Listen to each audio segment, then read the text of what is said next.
प्रणाम। श्री गीत गोविंद महाकाव्यर षष्ठ सर्ग गीतम 1 पद ख। त्वदभिशरण रभसेन बलंती पतति पदानि कियंती चलंती ख। श्री गीत गोविंद महाकाव्यर षष्ठ सर्ग गीत 1 पद ख रे कविराज श्री जयदेव हृदय कंदर झरी श्रीराधांकर प्रीतिभोर हृदयर से भाव को भावना को प्रणाम प्रणाम।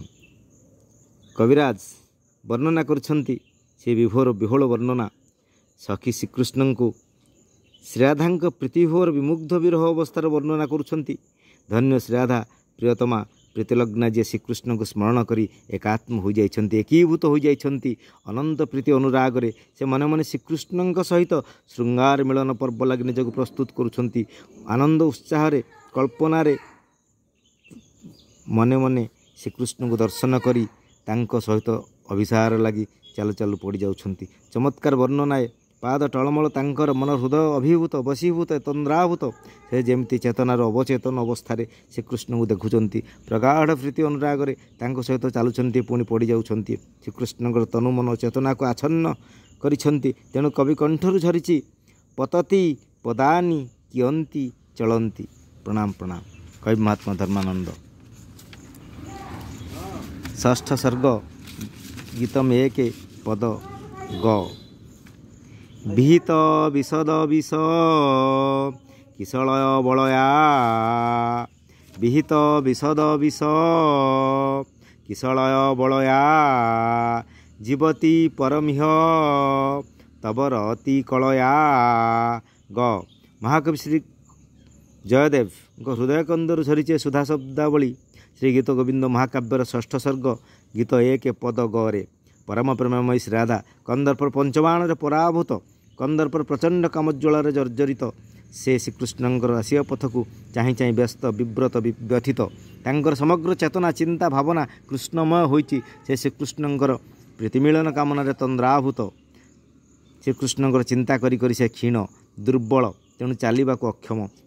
तेबे प्रचंड कामज्वल रक्षा पाइबा से श्वेतपद्मर सुकोमल नाड़ को निज बाहुरे कंकण परि पिंधिचंती। तेणु कवि हृदय कंदर झरीचे सुधा शब्दावली विहित विशद विष किशलया किशलय बलया विहित विशद विष किशलय बलया। श्रीराधा पिंधिथिबा बहुमूल्य रत्न आभूषण सुवर्ण कंकण तांको शांति देउना।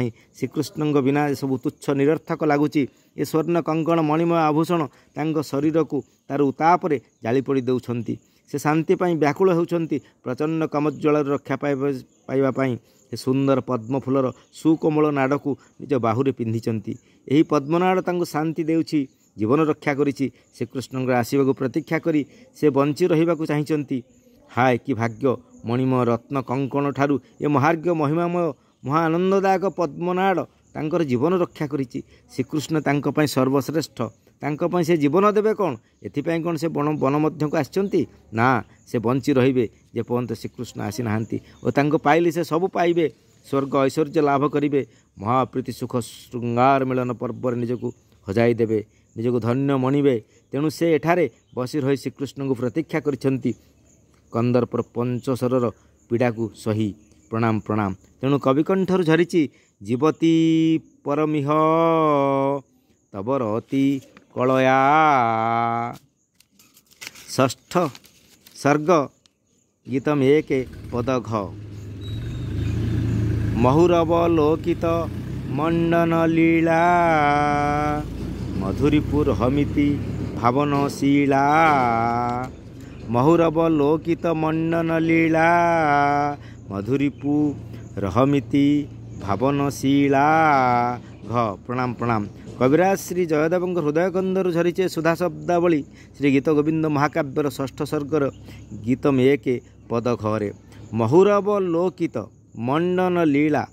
सखी कहउचंती श्रीकृष्ण को मुहुर्मुहुर होई प्रति मुहूर्त श्रीराधा को दृश्यमान होउची प्रियतम श्रीकृष्णंकर हे लावण्यमय रूप छवि ऐश्वर्यमय रूपकांति सर्वत्र कृष्णमय लगुच मधुरीपु अर्थात मधुसूदन ଭାବନାରେ ମଧୁରୀପୁ ଅର୍ଥାତ୍ ମଧୁସୂଦନଙ୍କ ଭାବନାରେ ଚିନ୍ତନରେ ଏପରି ମଗ୍ନ ମୋହିତ ତନ୍ଦ୍ରାଭୂତ ସେ ନିଜକୁ ଶ୍ରୀକୃଷ୍ଣ ବୋଲି ମନରେ ଭାବୁଛନ୍ତି। କି ଚମତ୍କାର ଅନୁଭବ ଏ ବିରହ ବେପଥ ପ୍ରାଣର ଏ ପରମ ପ୍ରୀତି ଅନୁଭବ, ପରମ ପୁଲକ ଅନୁଭବ, ବୈକୁଣ୍ଠ କୈଳାସ ଅନୁଭବ।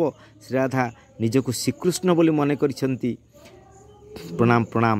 ପ୍ରଚଣ୍ଡ କାମଜ୍ୱାଳରେ ପ୍ରାଣରକ୍ଷା ଲାଗି ଶ୍ରୀରାଧା ନିଜ ବାହୁରେ ପଦ୍ମନାଡ଼କୁ ପିନ୍ଧି ପ୍ରିୟତମ ଶ୍ରୀକୃଷ୍ଣଙ୍କ ଆଗମନକୁ ପ୍ରତୀକ୍ଷା କରିଥିଲେ। ଜୀବନ ବଞ୍ଚାଇ ନିଜକୁ ଧନ୍ୟ ମଣୁଥିଲେ, ଶାନ୍ତି ଲାଭ କରିଥିଲେ। ତାଙ୍କର ଭାବନା ଶକ୍ତି ଏତେ ପ୍ରବଳ ସେ କୃଷ୍ଣଙ୍କୁ ଲାଭ କରିବାକୁ ନିଜ ଶରୀରକୁ ମଧୁସୂଦନ ବୋଲି ଭାବୁଛନ୍ତି। କି ଚମତ୍କାର ବର୍ଣ୍ଣନାଏ, କବି କଳ୍ପନାଏ। ପ୍ରିୟତମକୁ ସ୍ମରଣ ଚିନ୍ତନ କରି ଶେଷରେ ନିଜ ଶରୀରକୁ ତାଙ୍କର ବୋଲି ଭାବିବା, ଇଏ ତ ପ୍ରୀତି ବିଭୋର ପ୍ରାଣର ପ୍ରୀତିମୟ ପ୍ରାଣର ଅପୂର୍ବ ଅନୁଭବ, ଅନ୍ତରଙ୍ଗ ଅନନ୍ୟ ଅନୁଭବ। ନିଜକୁ ଶ୍ରୀକୃଷ୍ଣଙ୍କ ପରି ଭାବିବା କେତେ ବଡ଼ କଥାଏ, ନିଜକୁ ଶ୍ରୀକୃଷ୍ଣ ଭାବିବା କେତେ ବଡ଼ କଥାଏ। ପ୍ରଣାମ ପ୍ରଣାମ। ଧନ୍ୟ ଶ୍ରୀରାଧା ପ୍ରୀତିର ପରମ ସମର୍ପଣରେ ସେ ନିଜକୁ ସମର୍ପି ଦେଇଛନ୍ତି। ଯେମିତି ନିଜକୁ ଶ୍ରୀକୃଷ୍ଣ ମଧୁସୂଦନ ମନେ କରୁଛନ୍ତି, ସେମିତି ଶ୍ରୀକୃଷ୍ଣଙ୍କର ପୀତବସ୍ତ୍ର ଯେଭଳି ତାଙ୍କର ନୀଳ ସୁନ୍ଦର ବସ୍ତ୍ର ଉପରେ ଢାଙ୍କି ହୋଇଯାଇଛି। ପ୍ରିୟତମାର ପ୍ରିୟତମ ବେଶ, ନାରୀର ପୁରୁଷ ବେଶ ବଡ଼ ବିମୋହନ ଏ ରୂପର ସମ୍ଭାର, ରୂପର ସୃଜନ କରିସ୍ମା ଶ୍ରୀରାଧାଙ୍କର ନୀଳବସ୍ତ୍ର ତନୁରେ ଶୋଭା ପାଉଥିଲା ବେଳେ ଏବେ ସେଠାରେ ସତକୁ ସତ ଶ୍ରୀକୃଷ୍ଣଙ୍କର ପୀତବସ୍ତ୍ର ଜାଜୁଲ୍ୟମାନ ଦିଶୁଛି, ରମଣୀୟ ଐଶ୍ୱର୍ଯ୍ୟମୟ ଲାଗୁଛି। ତେଣୁ କବିକଣ୍ଠରୁ ଝରିଛି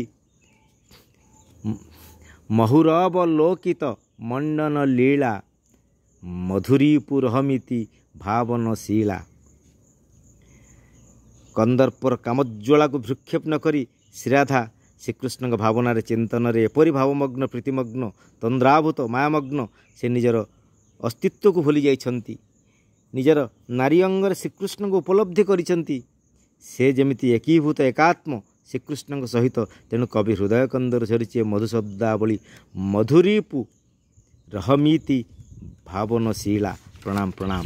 କବି ମହାତ୍ମା ଧର୍ମାନନ୍ଦ।